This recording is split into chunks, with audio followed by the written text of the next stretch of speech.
Muy buenos días. Un saludo especial en nombre de la doctora Diana Alexandra Remolina Botía, presidenta del Consejo Superior de la Judicatura, de la doctora Gloria Estela López Jaramillo y de los demás magistrados que integran la corporación. Bienvenidos y bienvenidas a esta videoconferencia denominada Desarrollos recientes en materia de enfoque de género en la decisión judicial. La perspectiva de género como metodología que articula mecanismos para identificar, cuestionar y valorar la discriminación en los diferentes casos que buscan garantizar la igualdad de las mujeres a través de decisiones que identifican y eliminan sesgos y prejuicios de género. Desde su creación, la Comisión Nacional de Género de la Rama Judicial de Colombia y la Escuela Judicial Rodrigo Lara Bonilla han venido visibilizando la importancia de la capacitación para la implementación de la perspectiva de género en las decisiones judiciales, resaltando los fallos que hacen uso de la metodología y desarrollando elementos para que sea aplicable en las distintas áreas del derecho y en todos los niveles jerárquicos de la rama judicial. En esta capacitación, nuestra invitada especial abordará el análisis de 4 sentencias recientes de jueces nacionales e internacionales que desarrollan la aplicación de la perspectiva de género en la investigación, juzgamiento y reparación de daños en las áreas del derecho civil y del derecho administrativo. En el día de hoy tenemos el honor, es un privilegio, contar con la participación de la doctora Isabel Cristina Jaramillo Sierra, profesora titular de la Universidad de los Andes, coordinadora de la Red Latinoamericana de Académicos y Académicas de Derecho. Es autora de numerosas obras sobre perspectiva de género en el análisis jurídico, entre ellas Feminismo y Crítica Jurídica, con Elena Alvear García, La crítica feminista al derecho y feminismo jurídico latinoamericano, Cómo tomarse en serio las discriminaciones múltiples. Ha sido conjuez de la Corte Constitucional, conjuez del Consejo de Estado, consultora del Gobierno Nacional, la rama judicial y el Congreso de la República de Colombia en materia de derechos sexuales y reproductivos, derechos de las mujeres y violencia de género. Asimismo, la doctora Isabel Cristina ha sido consultora por la Corte Suprema de Justicia de México, la Corte Suprema de Argentina, el Congreso de la República del Ecuador en materia de perspectiva de género en la decisión judicial. Es autora del módulo de género para la formación judicial, elaborado con la Escuela Judicial Rodrigo Lara Bonilla. Es investigadora y conferencista nacional e internacional. En varias ocasiones ha sido ternada para ser magistrada de la Corte Constitucional. Y sin ninguna duda, es una de las personas, es un honor que sea colombiana, más connotadas en el conocimiento, en la investigación de estos temas tan importantes y tan sensibles en esta época de crisis con ocasión de la pandemia. Tan pronto finalice la exposición, la doctora Isabel Cristina Jaramillo Sierra dará respuesta a algunas de las preguntas que ustedes tengan a bien formular a través del chat de participación. Las inquietudes técnicas sobre conexión, registro y evaluación que puedan surgir durante el desarrollo de esta actividad con mucho gusto serán atendidas por servidores de nuestra escuela judicial. Al concluir, se habilitarán en pantalla 2 códigos QR para el registro de la asistencia y para la evaluación de la actividad académica, que certificaremos a quienes permanezcan el 100% de la capacitación. Es un gusto tenerla aquí, doctora Isabel Cristina Jaramillo Sierra. Bienvenida, tiene el uso de la palabra. Muchas gracias, doctora Marilucero, por esa presentación tan generosa y por la invitación a estar aquí con ustedes el día de hoy. Quiero entonces darle un saludo a los asistentes y las asistentes, las personas que nos acompañan en directo. Quiero también darle un saludo a los magistrados del Consejo Superior de la Judicatura y en particular a su presidenta, la doctora Diana Remolina, y a la Escuela Judicial Rodrigo Lara Bonilla y a la doctora Marilucero Novoa. Creo que en estos momentos poder aprovechar estas herramientas virtuales para seguir nuestro trabajo de aprendizaje y capacitación es fundamental. Yo le he dedicado mi vida a la academia, creo que debemos construir una academia involucrada en la construcción de país, pero definitivamente pues, los procesos académicos con lo que ellos implican de formación continua, investigación y aprendizaje continuos son claves en esa construcción de país. Voy a proceder ahora a compartir mi pantalla. Les voy a pedir, vamos a ver, aquí. Muchas gracias para hacer la presentación de hoy. Muy bien. Entonces, la idea en la sesión de hoy es ir un paso más allá en la tradicional presentación sobre la perspectiva de género en la decisión judicial y ver cómo se ha aplicado esa perspectiva en unos casos concretos que son de una gran relevancia para todos y todas las funcionarias judiciales y en general para quienes trabajamos en lo jurídico.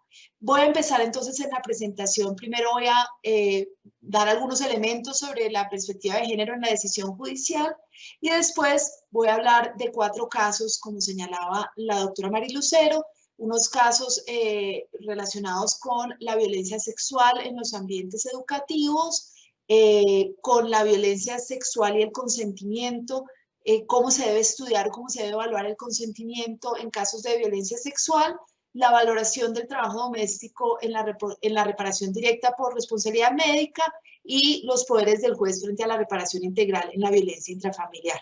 Yo sé que es un poco ambicioso abordar 4 casos, pero espero que sea de utilidad y que de todas maneras tengamos oportunidad de tener alguna retroalimentación. Entonces, la perspectiva de género en la decisión judicial. En lo primero que hay que insistir, y varias de estas sentencias lo hacen, es que la perspectiva de género no implica sesgar o introducir, digamos, un desequilibrio a favor de la mujer en el razonamiento judicial.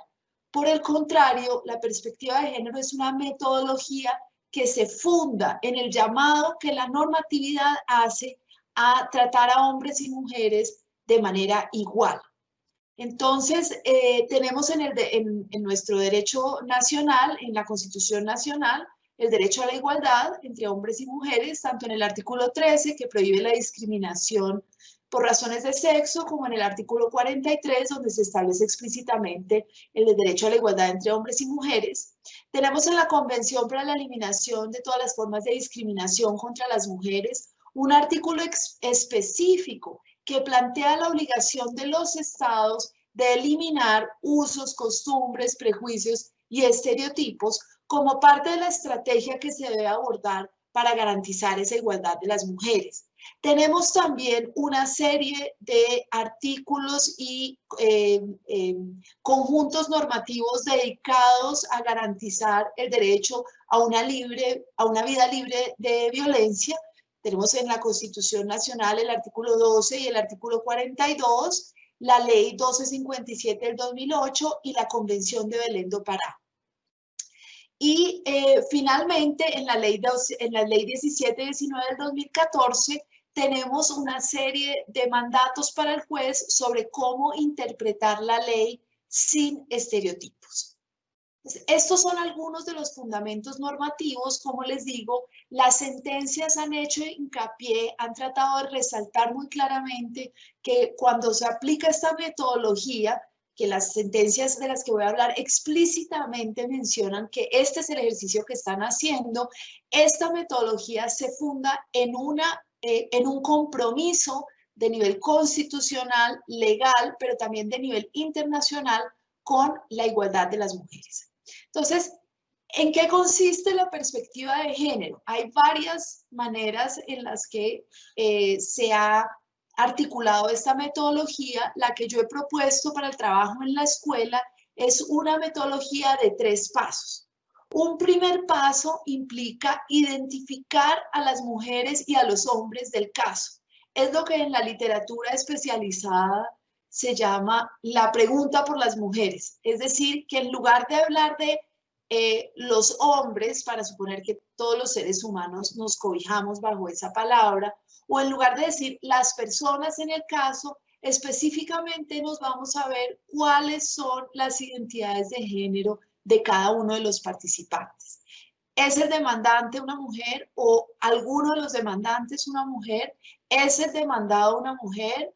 ¿Es el juez o la jueza una mujer? ¿Son los testigos, los peritos, los auxiliares de la justicia que están participando de alguna manera, mujeres u hombres? ¿Hay alguna evidencia en la que haya alguna mujer que haya participado? Todo ese ejercicio, digamos, es importante.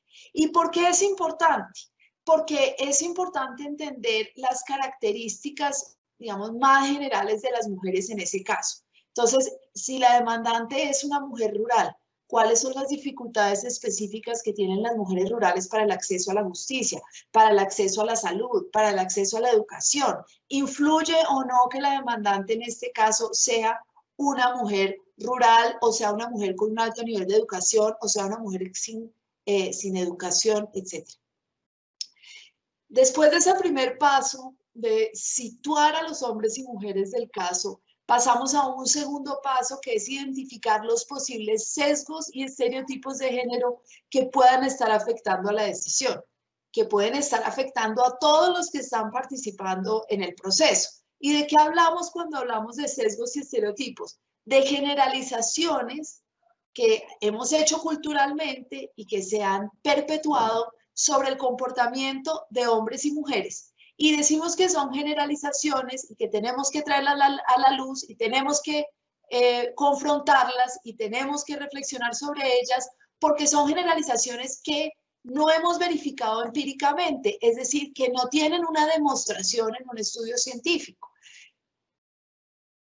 Les voy a dar un ejemplo en uno de los casos. Una generalización. Cuando las mujeres dicen no, en realidad lo que quieren decir es sí. Esa es una idea como cultural y una generalización. A las personas se les enseña y aparece hasta en la cultura popular. Hay películas sobre eso, ¿no? Sobre cómo las mujeres dicen no, pero en realidad dicen sí. Y continuamente nos lo muestran. Bueno, cuando se han hecho estudios y se les ha preguntado a las mujeres, la mayoría de las mujeres dicen no. Cuando yo digo no, es no. Y entonces, esa generalización de que la mujer que dice no, en realidad lo que quiere decir sí, se ha demostrado empíricamente que es falsa. Y por eso, identificar esos estereotipos que podemos tener cada uno de nosotros sobre cada uno de los temas es clave. No hay un listado acabado de estereotipos. No hay, si nos fuéramos a buscarlo entre los sesgos cognitivos, algún día hice el ejercicio y en Wikipedia entre los sesgos cognitivos aparecen más de 100. No todos los sesgos cognitivos son de género, pero hay muchísimos sesgos. Después, si vamos a buscar los estereotipos, hay una cantidad de creencias sobre muchas cosas, sobre las mujeres como jefes, sobre los hombres como jefes, sobre las mujeres y los productos de belleza, sobre las mujeres y los colores, que a las mujeres les gusta más el rosado, a los hombres les gusta más el negro, ¿cierto? Tenemos generalizaciones sobre muchísimas cosas y muchas de esas generalizaciones están equivocadas, en parte, como les indicaba ya en alguna otra sesión, porque mucho de lo que nos enseñaron en el colegio y en la universidad sobre los hombres y las mujeres está equivocado, está mal. Entre otras porque los currículos escolares no se han actualizado con el conocimiento que hoy tenemos sobre los hombres y mujeres, y en parte pues no se actualizan por esos mismos sesgos y estereotipos que dificultan transformaciones importantes en todos los ámbitos. Muy bien, el tercer paso de la metodología es asegurar que la decisión judicial sea eficaz. Y en esto los jueces en las altas cortes están poniendo mucha atención, porque cada vez son más conscientes de que para que sus decisiones judiciales realmente transformen las reglas del juego, las decisiones se tienen que cumplir. Si las decisiones se quedan muy bien escritas, muy bonitas, entre un cajón, los cambios que se persiguen y todo el esfuerzo argumentativo se pierde. Entonces, algunas ideas sobre una decisión eficaz basadas en investigaciones, algunas les parecerán muy obvias, otras, digamos, tienen investigaciones que las respaldan. La primera, el lenguaje incluyente. Algunos dirán, pero ni la Real Academia nos ha pedido que el lenguaje sea incluyente y ha dicho que el masculino es el universal. Yo quisiera recordar aquí, por un lado, que la misma Corte Constitucional colombiana ha mostrado cómo el lenguaje, un lenguaje odioso, vulnera los principios democráticos y lo ha hecho en varios temas, declarando inconstitucionales muchas palabras, sobre todo en el Código Civil, eran palabras que venían desde el siglo XIX, pero también, por ejemplo, en su sentencia sobre el uso de la palabra hombre para incluir a las mujeres, la Corte Constitucional tiene una sentencia muy importante señalando que esa generalización no deberíamos aceptarla en el derecho. Pero más aún, más allá, digamos, de esta reflexión, yo creo que para quienes aquellos a quienes se dirige la sentencia, es importante pues, que tengan este reconocimiento. Si la sentencia se dirige a una mujer que debe ser la que debe cumplir la orden de la sentencia, pues que eso sea claro. Los argumentos que sustentan la sentencia, entre más claros y precisos sean, mejor, porque eso, las sentencias, digamos, se argumentan para que sean leídas por sus destinatarios, ¿cierto? No por cumplir un principio, digamos, de justificación involucrado en la tarea judicial, sino para que los destinatarios entiendan el sentido del fallo. En tercer lugar, encaminar las órdenes a quienes tienen capacidad y recursos para cumplirlas. Entonces, muchos me dirán, pero en realidad las órdenes se deben encaminar hacia los demandados, pero como van a ver, en materia de protección de derechos, cada vez nos hacemos con más frecuencia la pregunta de quién debería ser realmente el que cumpla las órdenes y los demandados son unos de los incluidos, pero a veces llamamos a otras autoridades a que auxilien, digamos, en el cumplimiento del fallo. Que las órdenes sean claras y precisas, con los destinatarios definidos y los plazos también. Y finalmente, pues podría uno decir que una de las tareas que tiene el juez, y sé que muchos jueces y juezas en Colombia han hecho esta reflexión, y es, hay unos destinatarios que ya los jueces y las jueces conocen como destinatarios renuentes, ¿no? Y entonces el reto es cada vez más cómo mejorar la orden de la sentencia para que haya ese cumplimiento. O sea, no, hay que incorporar ese conocimiento sobre los destinatarios difíciles para pensar cada vez mejor cómo hacer una sentencia más eficaz. Y en los destinatarios difíciles, por ejemplo, pienso en los deudores de cuotas alimentarias y las dificultades que se tienen con el cumplimiento de la sentencia. Muy bien, ahora sí paso a los casos que me parecía importante traer aquí para iluminar estos usos recientes de la perspectiva de género y cómo la perspectiva de género, digamos, ha iluminado aspectos de los casos y ha llevado a transformar reglas de manera que hoy en día, digamos, tenemos nuevas aplicaciones, nuevas dimensiones para la perspectiva de género. Quiero empezar con el caso Guzmán, Albarracín y otras contra el Ecuador, decidido por la Corte Interamericana de Derechos Humanos en el mes de junio del 2020. Junio 24 del 2020, si mi memoria no me falla.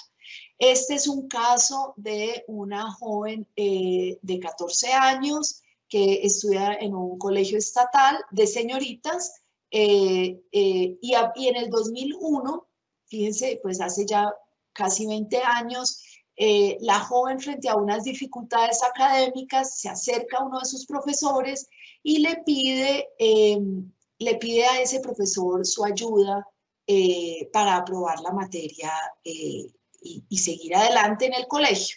El profesor le señala que sí, que él la puede ayudar, pero con unas condiciones, y esas condiciones son que empiecen a tener unos encuentros, digamos, íntimos, en el sentido, inicialmente, pues hay un proceso de seducción que solamente unos meses después desenlaza en una relación sexual y que finalmente termina con el suicidio de la menor unos pocos días después de cumplir sus 16 años, después de una relación ininterrumpida con el profesor.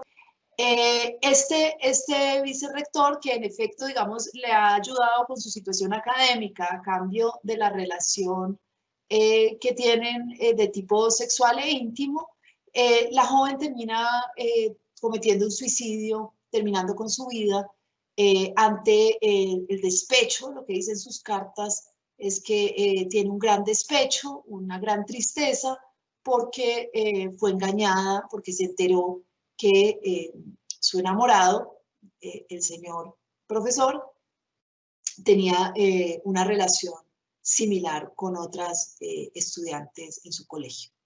La jovencita ingiere las pastillas que lleva finalmente a su muerte en el mismo colegio. Sus amigas le avisan a las autoridades del colegio. Las autoridades del colegio, por temor a ser denunciadas o ser acusadas de de haber puesto la vida de la joven en peligro, no avisan al hospital, no la trasladan y finalmente las estudiantes llaman a la mamá de la menor. Cuando llega al hospital ya no hay mucho que hacer. La joven muere al día siguiente de haber ingerido unas pastillas con fósforo blanco y la muerte ocurre por envenenamiento. La madre lleva el caso ante las autoridades en el Ecuador y aunque los jueces de instancia, tanto el juez penal como el juez civil, le dan la razón y hacen las condenas pertinentes, la Corte Superior en Guayaquil, que pienso sería similar a un tribunal superior de distrito en Colombia, en dos fallos distintos considera que los jueces inferiores se habían equivocado y que en el caso penal la responsabilidad es por un delito mucho menor, que no hay violencia sexual, ni acoso, ni acceso carnal violento, que era la primera condena, sino que es un caso de estupro, el estupro definido en el Código Penal del Ecuador como seducir a una mujer honesta.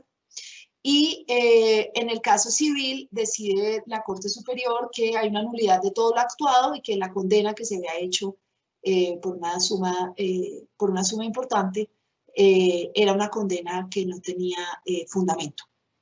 Entonces, la madre de la menor inicia el proceso ante la Comisión Interamericana de Derechos Humanos hacia el 2008-2009 y finalmente, digamos, después del proceso complejo que se lleva a cabo en la comisión, pasa el caso a la Corte Interamericana y la Corte Interamericana pasa a resolver sobre la cuestión.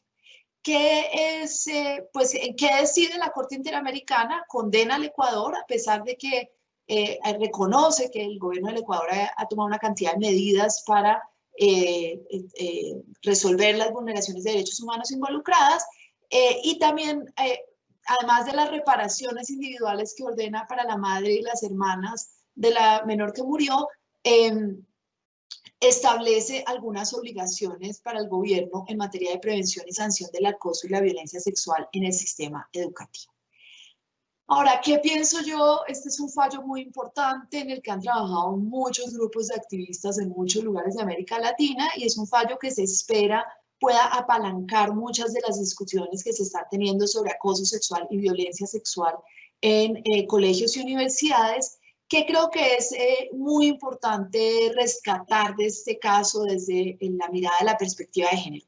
En primer lugar, esta idea que empuja la Corte Interamericana de que la violencia sexual en el sistema educativo es una forma de discriminación porque se convierte en una barrera para el logro educativo.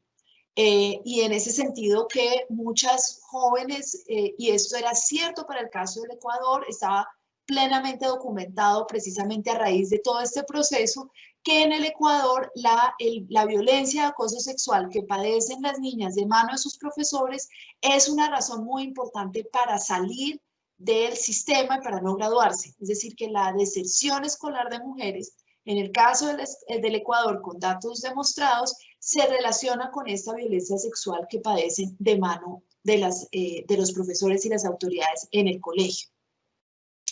Y de esa forma que la violencia sexual es una forma de discriminación en la educación.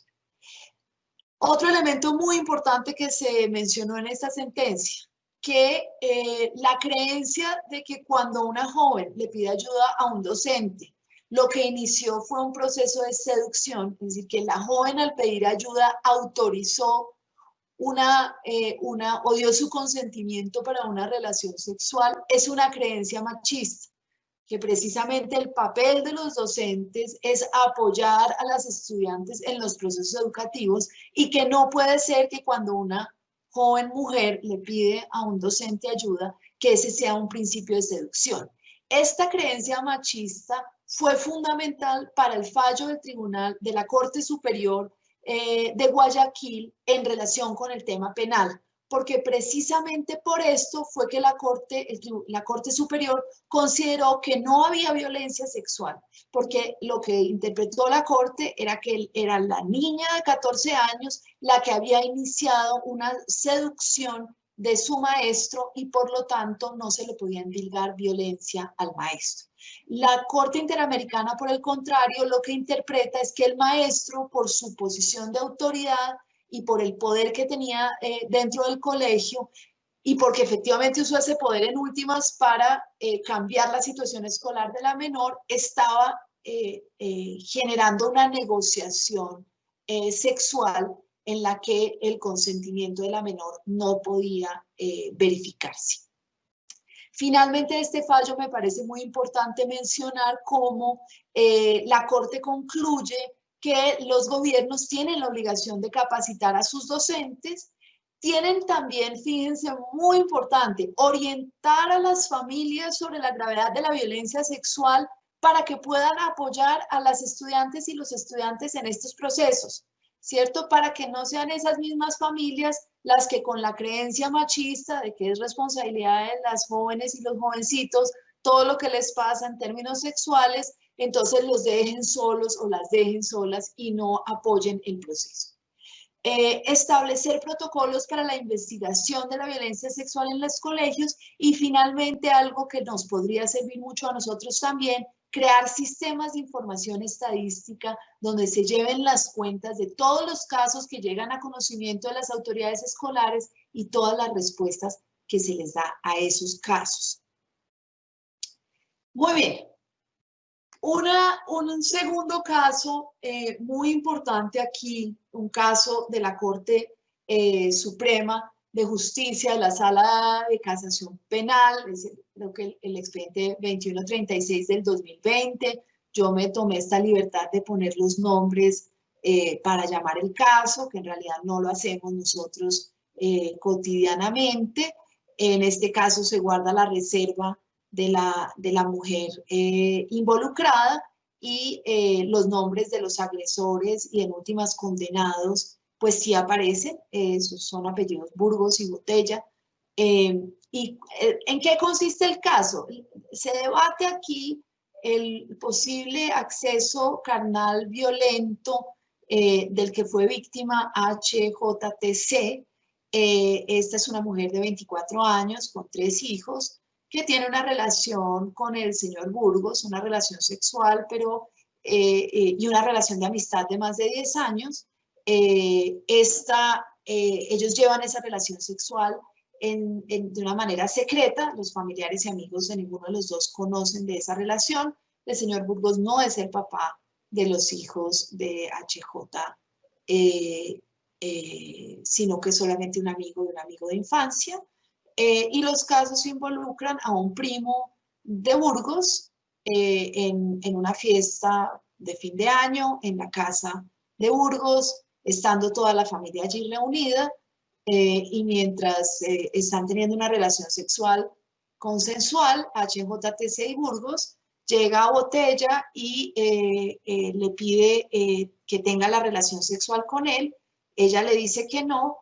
Él la voltea, la presiona contra la cama, la penetra vaginalmente, mientras Burgos observa y le dice que se deje, que así pasan rico. Y entonces el juez de primera instancia aquí también había tomado una decisión en el sentido de encontrar que había un acceso carnal violento agravado por la confianza y que Botella era condenado como autor, mientras que Burgos era condenado como cómplice.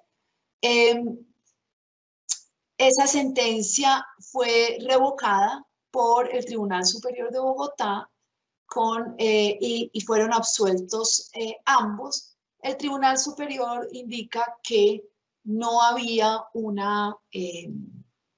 que no hubo violencia sexual, que no hubo acceso carnal, porque la víctima o la presunta víctima no había demostrado una resistencia constante y continua frente a la actuación de ninguno de los dos y que frente a la ausencia de marcas de violencia, frente a la ausencia de testimonios sobre una resistencia continuada, no podía hablarse de violencia sexual.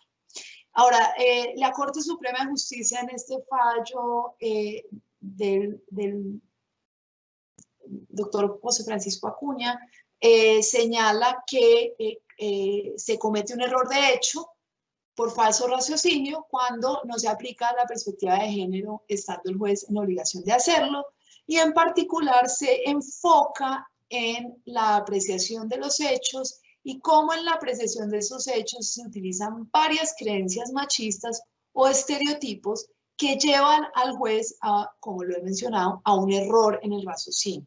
Entonces, la Corte señala que el juez en la apreciación de los hechos para verificar si se configura el delito de acceso carnal violento o no, no puede utilizar razonamientos como los siguientes que en concepto de la Corte Suprema fueron utilizados por el Tribunal Superior. Por ejemplo, que si la mujer calla es porque consiente a la relación sexual. Y entonces el hecho de que HJTC no hubiese gritado o pedido auxilio se percibe por el Tribunal Superior como evidencia de que no había violencia, de que había consentimiento por parte de la víctima. Sin embargo, en la Corte, al mirar esto, digamos, la Corte dice, esta es una creencia general que es una creencia equivocada. ¿Por qué? Porque en distintos contextos puede ser esperable distintas reacciones de parte de una persona que está siendo sometida a un acto violento. Y en particular le interesa a la Corte señalar cómo en este caso concreto estaban en una reunión familiar, estaban en una fiesta, ella no quería que se descubriera su relación con Burgos, y en ese contexto, en un evento que duró unos pocos minutos, todos estuvieron de acuerdo que la penetración vaginal no duró más de 3 minutos. En medio de estos eventos no se le podía exigir a la víctima un comportamiento específico y mucho menos un comportamiento de gritos o llamar ayuda. Y dice también la Corte explícitamente que la ausencia de heridas no puede ser considerada como un indicador de que no hubo violencia, y finalmente tampoco se puede usar la idea de el uso o no uso del condón para determinar si fue violento. Por el contrario, la Corte analiza con mucho detenimiento las descripciones en las que estuvieron de acuerdo los involucrados y señala cómo tanto la actitud corporal de la víctima como el hecho de que la pusieron de espalda y presionaron la espalda para hacer efectiva la penetración vaginal eran suficientes para entender que allí no había un verdadero consentimiento. La víctima además había hecho declaraciones en el sentido de que su compañero sexual, Burgos, le había propuesto un trío y le había propuesto ese trío con este primo, y ella ya había avisado desde mucho antes que eso era algo que no estaba interesada en hacer y que no quería hacer, pero además ratificó esa negativa de manera explícita en el momento de la relación. Un tercer caso que ha tenido un buen cubrimiento por los medios, por las características de sus protagonistas, pero también por la importancia de la decisión de la Corte Constitucional. Esta es la sentencia S1080 del 2020, en la que obran como demandante la doctora Estela Conto, y se encamina la acción de tutela que es resuelta por la Sala Plena de la Corte Constitucional contra una decisión del Tribunal Superior de Bogotá. En este caso, la decisión del Tribunal Superior de Bogotá contra la que se encamina el reclamo de la doctora Conto es una decisión en la que se niega su solicitud de que se ordene la reparación, de que se ordene a su exmarido la reparación de los daños causados por la violencia intrafamiliar de la que ella fue víctima. Entonces, la decisión del Tribunal Superior de Bogotá es la decisión en la que se resuelve la solicitud de cesar los efectos civiles de un matrimonio católico y en esa cesación de efectos civiles del matrimonio católico se pide que se asigne una cuota alimentaria o se repare de alguna otra forma la violencia que sufrió durante el matrimonio y que es la causal que se encuentra demostrada para declarar la cesación de efectos civiles de ese matrimonio católico. El Tribunal Superior considera que esa no es una solicitud que se pueda resolver dentro del trámite de la cesación de efectos civiles del matrimonio católico y que más bien le corresponde a la demandante perseguir esa reparación en la justicia civil o incluso en la justicia penal. La Corte Constitucional decide que en este caso, en efecto, la sentencia judicial es una sentencia que tiene un defecto suficientemente importante como para que el juez de tutela entre a examinar el caso y de hecho la Corte Constitucional decide en últimas ordenarle al Tribunal Superior de Bogotá iniciar un incidente de reparación integral en el que se llegue a efectivamente reparar la violencia de la que fue víctima la demandante. ¿Qué aportes hay aquí a la metodología? Pues por una parte, que el juez de familia está obligado a la reparación integral de los daños que se demuestren dentro de un proceso de divorcio o de cesación de efectos civiles del matrimonio católico, que el que no esté expresamente previsto dentro de sus facultades en relación con el proceso de divorcio, que no esté expresamente previsto en los artículos que se dedican al proceso de divorcio de cesación de efectos civiles del matrimonio católico, no quiere decir que esa obligación del juez no exista, porque esa obligación del juez de garantizar la reparación integral de los daños que resultan de la violencia intrafamiliar tiene otras fuentes muy importantes como la ley 1257 del 2008, pero también el mismo Código de Procedimiento Civil que le da facultades a los jueces en estas materias. Y finalmente, señala la Corte Constitucional aquí que las víctimas de violencia de género no pueden ser obligadas a acudir a un nuevo proceso judicial para obtener la reparación integral de los hechos que ya han sido demostrados a un juez de la República. Es decir, que si ya hay un juez que tomó una decisión con base en una evidencia y encontró probada una violencia para efectos de imponer una sanción civil, como es el divorcio o la cesación de efectos civiles del matrimonio católico, entonces esa víctima que ya ha pasado por un proceso judicial exigente y completo no debería ser sometida a atravesar, digamos, por el sistema judicial nuevamente para llevar de nuevo una evidencia para lograr una reparación integral.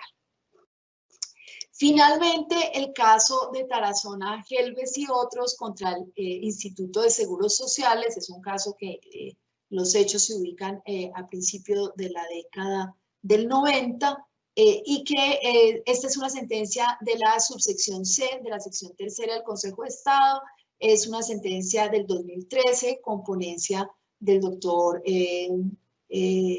Orlando Santofimio. Es la sentencia menos reciente, pero es una sentencia muy importante y que no ha recibido toda la visibilidad que la sentencia merece. Esta es una sentencia de una mujer que recibe un mal diagnóstico por parte de un médico del ya desaparecido Instituto de Seguros Sociales. La mujer llega con un sangrado en su deposición. El médico le dice que debe ser un dolor de estómago ordinario, le da una milanta y la manda para la casa.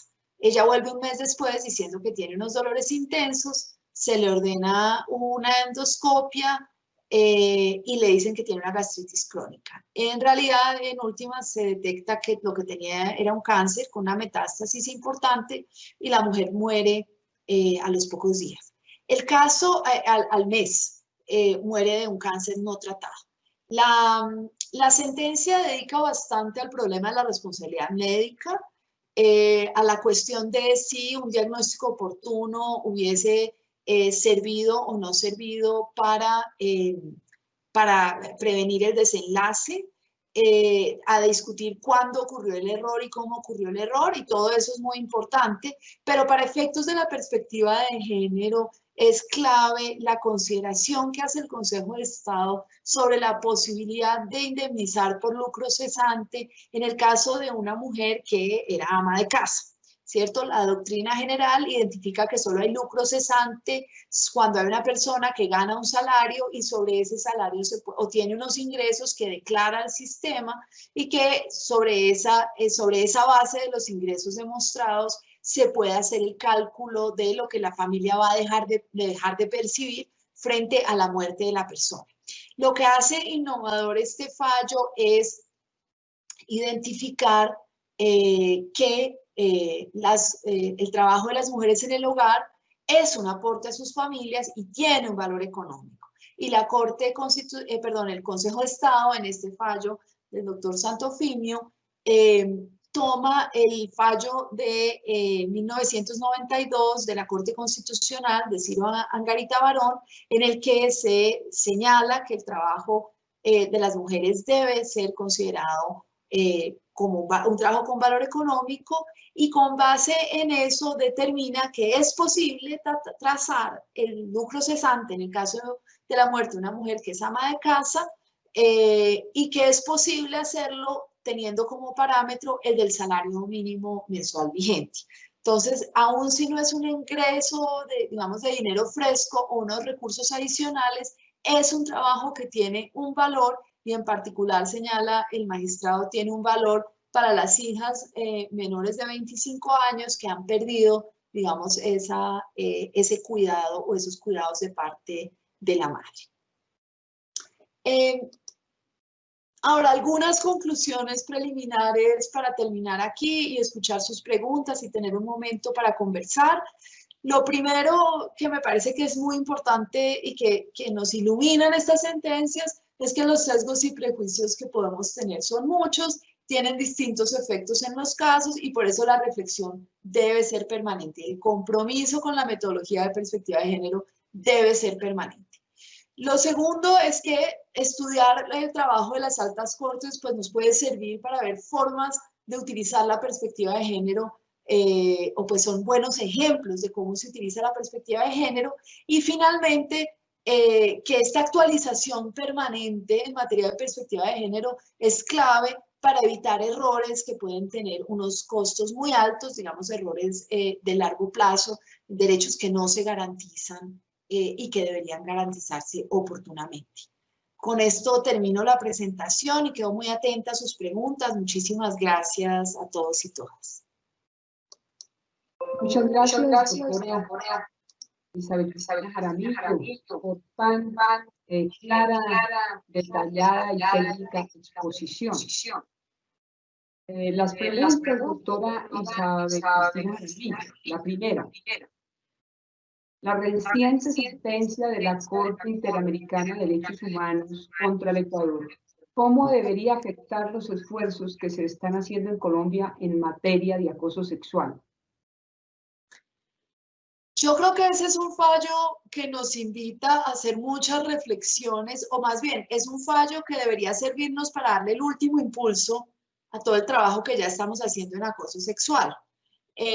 Las jóvenes en los colegios, pero sobre todo en las universidades, en Colombia todavía no tenemos a las jóvenes de los colegios movilizándose, pero sí a las mujeres universitarias haciendo muchos esfuerzos para visibilizar este problema y recibir respuestas. Entonces, yo creo que en el fallo de Guzmán Albarracín contra el Ecuador, la Corte Interamericana está estableciendo unos parámetros para todos los estados. Vamos, aquí este fallo, una cosa que habría que tener claro es que aunque el condenado concreto es el Ecuador, la norma, el precedente es un precedente para todos los países que hacen parte, digamos, de la Convención Interamericana de Derechos Humanos. Entonces, en ese sentido, a Colombia, como parte de esa convención, le corresponde estudiar cautelosamente todas las obligaciones que la Corte Interamericana identificó allí para empezar a hacer el trabajo que se necesita hacer, primero y muy importante, en los ámbitos educativos, en donde todavía está muy lenta la reacción Tenemos en la Ley 1257 del 2008 unas obligaciones específicas para el Ministerio de Educación en materia de promover y vigilar lo que hacen colegios públicos y privados en esta materia, y todavía no tenemos esos parámetros y lineamientos del Ministerio de Educación, una orden del 2008.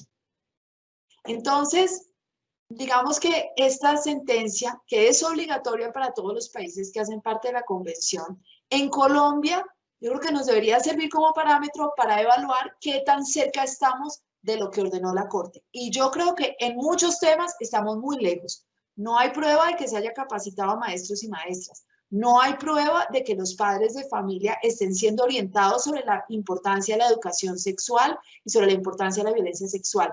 No hay prueba de, en Colombia, de que los programas de educación sexual se estén haciendo en el colegio de acuerdo con los parámetros legales y constitucionales. Entonces, digamos, sobre todo tiene un impacto muy importante en el ámbito educativo, pero yo creo que en general nos recuerda que el acoso sexual se puede convertir en una barrera para las mujeres. La discusión en la rama judicial es también una discusión importante. Esa todavía no es la discusión que llegó a la Corte Interamericana, pero digamos que la discusión de la Corte Interamericana sí revela como la atención que debemos ponerle al tema de acoso y violencia sexual en todos los espacios. Doctora Isabel Cristina, ¿cómo cree que la decisión de la Corte Constitucional pueda ayudar a las mujeres colombianas que son víctimas de violencia por parte de sus parejas, pero no están unidas a ellos por matrimonio? Yo creo que esa es una pregunta muy interesante porque lo que sabemos en el caso colombiano es que alrededor de solamente la mitad de las personas que viven en pareja bajo la figura del matrimonio. Entonces tenemos una gran parte de la población que no está cobijada por la figura del matrimonio. Y ahí tenemos una pregunta de cómo se va a proteger a esas mujeres y hombres frente a los daños pecuniarios, digamos, los daños simbólicos que están involucrados en la violencia intrafamiliar.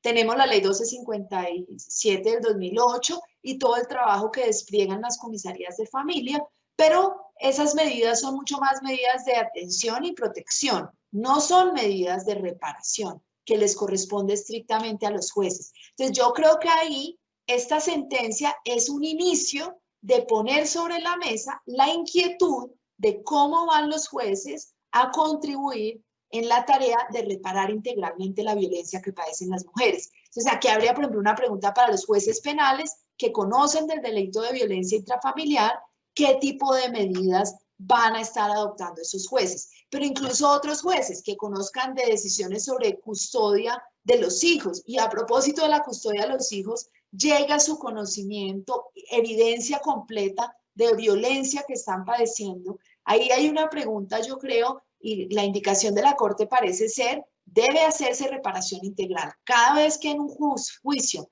el juez encuentre que están demostrados los hechos de la violencia, no puede, con el argumento de la congruencia, dejar de poner la atención al problema de la reparación integral que merece la víctima.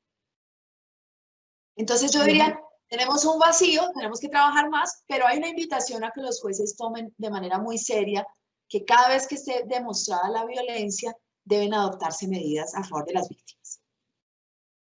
Muy bien, doctora Isabel Cristina. Siguiente pregunta. ¿Es justo que se tase el lucro cesante de una mujer que aporta su trabajo doméstico a su hogar usando como referencia el salario mínimo? Marilucero, yo creo que ese es el mínimo y me parece que al menos el magistrado en este caso y la sala, el grupo de magistrados que tomaron esta decisión en el Consejo de Estado, al menos nos dejaron frenar por la pregunta de cómo tasamos el trabajo doméstico. Yo creo que es importante este paso de decir que tiene el valor al menos de un salario mínimo, pero es también una reflexión que queda abierta. ¿Qué pasa si es un hogar en donde los ingresos del hogar, digamos que se evidencian en el ingreso, el aporte que trae el que tiene el trabajo en el mercado, es muy superior a ese valor? ¿Qué pasa si los ingresos de ese hogar, vistos por el ingreso de su principal proveedor, son 35, 40, 50 millones. Vamos a seguir diciendo que el trabajo que hacía esa mujer era solamente el valor era solo un salario mínimo. Hay muchas académicas en los Estados Unidos han mostrado, por ejemplo, que el salario de los esposos, los hombres casados cuyas mujeres no trabajan, tienen salarios más altos que los hombres solteros o los hombres casados cuyas esposas o cuyos esposos tienen trabajos. Y entonces ahí hay una pregunta sobre cómo el trabajo de las mujeres contribuye efectivamente a conseguir más dinero en el mercado laboral, incluso ese trabajo doméstico. Entonces, esa es una pregunta abierta y es una pregunta compleja que tenemos que seguir pensando y que ojalá discutamos más. Como digo, este fallo del Consejo de Estado pues es poco conocido, pero es un fallo importante en los avances que hace para la perspectiva de género. Doctora Isabel Cristina, desde su experiencia como investigadora, como académica, como escritora de estos temas tan importantes, ¿cuál es su mensaje para los jueces y juezas de Colombia? Muy difícil, Marilucero, claro, la tarea judicial es complejísima y los jueces tienen siempre toda mi admiración. Quisiera pues aprender cada vez más de ellos. Cuando hacemos la capacitación en vivo, he tenido mucho la oportunidad de escucharlos y escucharlas con sus preguntas, que siempre son muy atinadas y van directamente al punto. Yo creo que el mensaje, que es un mensaje que he oído en la voz de muchas magistradas que también admiro mucho, y en la suya propia, doctora Marilucero, es que, pues primero que la capacitación es fundamental, estar estudiando constantemente, preguntándose más y aprendiendo más de estos casos es clave. Yo les decía en un evento en el Consejo de Estado hace unos meses que pues que ya tenemos prueba empírica de que en las universidades nos enseñaron mal derecho, y nos enseñaron mal quiere decir que casi todas las reformas que se han hecho a favor de los derechos de las mujeres, pues no se les enseñan a los estudiantes, que los estudiantes aprenden muchos prejuicios de la boca de sus profesores, que ya los estudiantes saben que esa información no es del todo correcta y quisieran que sus profesores les enseñaran mejor, y todavía nos estamos demorando en las facultades de Derecho en hacer esos ajustes.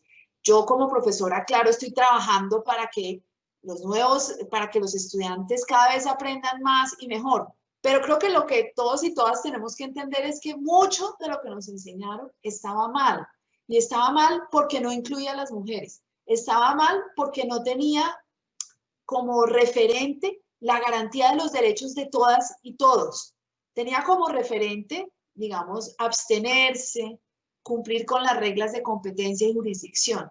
Fíjense que el referente hoy es distinto. El referente es cómo logramos la eficacia de los derechos. Entonces, tanto una idea de igualdad reforzada como una idea de eficacia en el trabajo nos tienen que obligar a repensar y a reflexionar sobre mucho de lo que creíamos que sabíamos.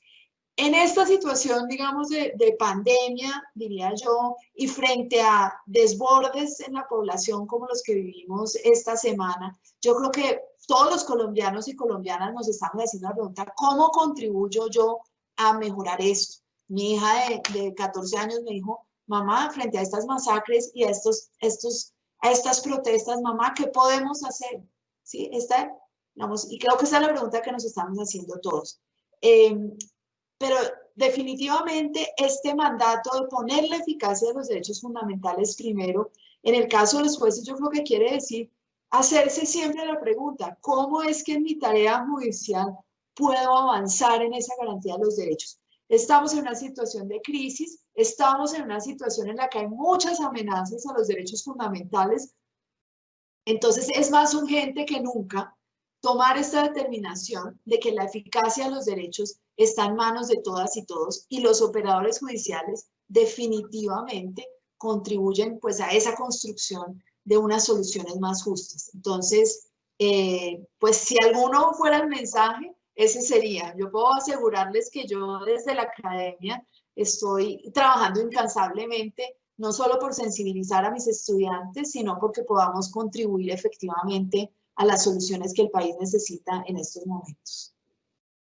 Nuestro agradecimiento especial a la doctora Isabel Cristina Jaramillo Sierra por su generosidad al sacar de su apretada agenda este espacio para compartir su conocimiento, su amplia experiencia académica e investigativa en estas temáticas tan importantes y que cada día cobran más vigencia, por ilustrarnos con esta valiosa, precisa y didáctica explicación sobre las últimas decisiones en materia de enfoque de género tomadas en el ámbito judicial, pues el conocer cómo se desarrollan los casos de género en nuestra justicia nos permite hacer un balance para saber si efectivamente nuestros jueces y juezas están tomando conciencia del valor y significado de la aplicación del enfoque de género, de traducir en sus decisiones judiciales garantizando la igualdad de género y la no discriminación precisamente en las importantes decisiones judiciales, como lo decía la doctora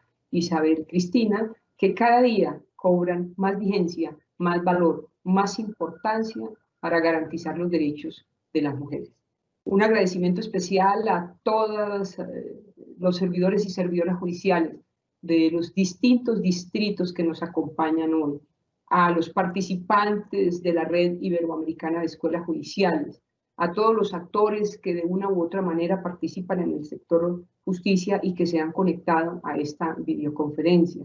Igualmente al grupo de apoyo de nuestra escuela judicial. A propósito del tema de hoy, nos despedimos con una frase de la filósofa francesa Simone Weil, que dice: la igualdad es una necesidad vital del alma humana. La misma cantidad de respeto y de atención se debe a todo ser humano, porque no tiene grados. Muchas gracias, un feliz resto de día para todos y para todas.